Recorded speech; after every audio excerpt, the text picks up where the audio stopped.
Y la Cámara de Diputados finalmente dio aprobación a la Ley de Acceso a la Información Pública. Lo llamativo de esto es que finalmente suprimieron el artículo 22 que había causado tanta polémica. Elida Ramírez con más detalles.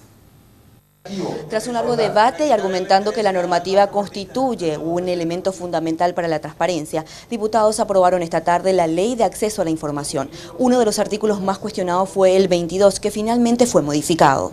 Hemos trabajado en la Comisión de Asuntos Constitucionales y Legislación para arreglar un poquitito no digo la mala intención del artículo 22, sino la duda que generaba en la ciudadanía.